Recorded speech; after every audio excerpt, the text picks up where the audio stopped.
Hey everyone, welcome back to The Explainer. Okay, let's just dive right into this. Today, we're cracking open a truly fascinating investigative case file. We're looking at a story that sits right at the bleeding edge of government secrecy, advanced physics, and unexplained phenomena. It's a dossier that has completely captivated researchers for decades, and we are going to break down the primary source material to see exactly what is hiding in these files. Now, you all know about Area 51, right? It's world famous. But what lies exactly 15 miles south of it? Well, the answer is a highly classified facility called S-4, located at Papoose Lake. This is a facility so deeply shrouded in secrecy that officially it didn't even exist for decades. Out in the heart of the Nevada desert, silence is usually the loudest sound you'll hear, but today, this explainer is going to unpack the secrets buried out there. Section 1. The Secret of S-4. Enter the whistleblower. For this analysis, we are looking strictly at the claims of the primary witness at the center of this decades-old mystery. Okay, so picture this. It's 1989. It all begins with a late-night interview on a Las Vegas news station. A man, initially hiding his face and using the pseudonym Dennis, steps out of the shadows. This man, who later revealed himself to the world as Bob Lazar, made an absolutely incredible claim. He stated he was a physicist at this highly classified S-4 site, and that the facility was actually built directly into the side of a mountain. But it's what he said he worked on inside that mountain that changed everything. He claimed he didn't just see UFOs, he was actively reverse engineering them. Now, what's really interesting about Lazar's account is his exact, vivid description.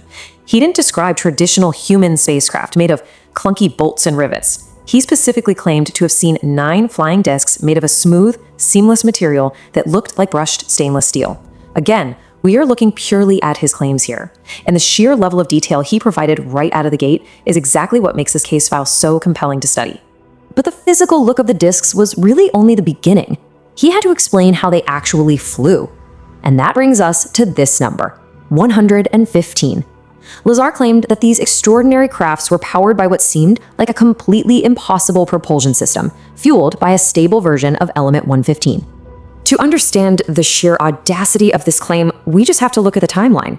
Back in 1989, our periodic table ended at element 109. That was it. Element 115 simply did not exist in known science at the time. Yet, Lazar was out there publicly stating it was the primary power source for these advanced crafts. What makes this detail so wildly fascinating is that it would take the mainstream scientific community another 14 years to actually synthesize the very element that Lazar had confidently named on television back in the 80s. Section 2. Engineering the impossible. Amplifying gravity.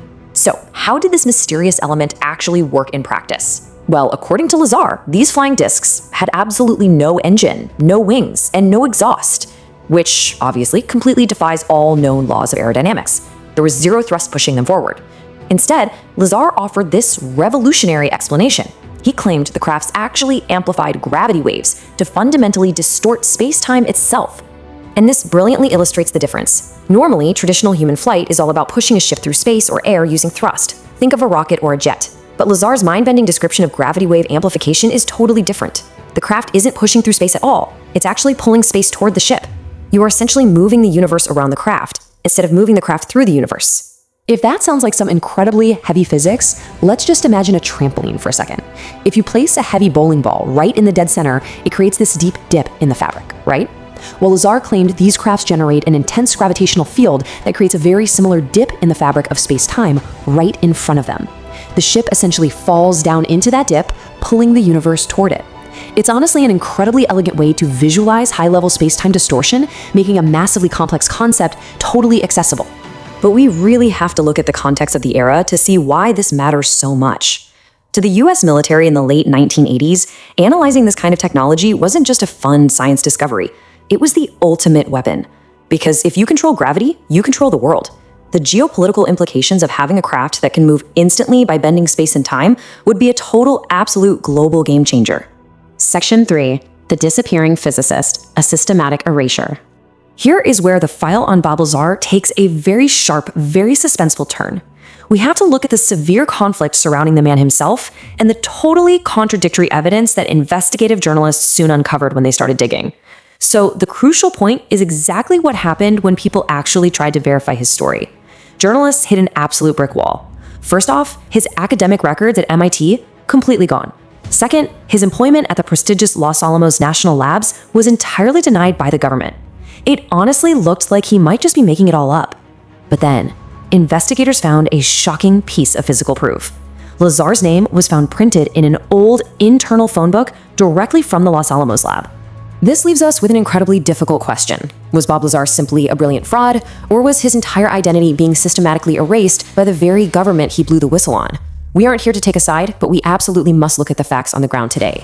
Even now, hikers who get anywhere near that Papoose Lake perimeter are met with intense, serious security. The area is heavily patrolled by these infamous white Jeeps Cherokees, and it's equipped with advanced sensors that can literally detect human scent from miles away.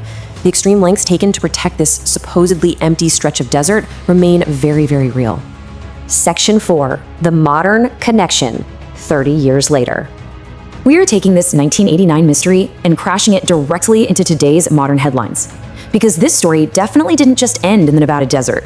Let's see how this builds. In 1989, we have Lazar's infamous S-4 interview describing seamless hovering disks. Then in 2003, science catches up and element 115 is officially synthesized.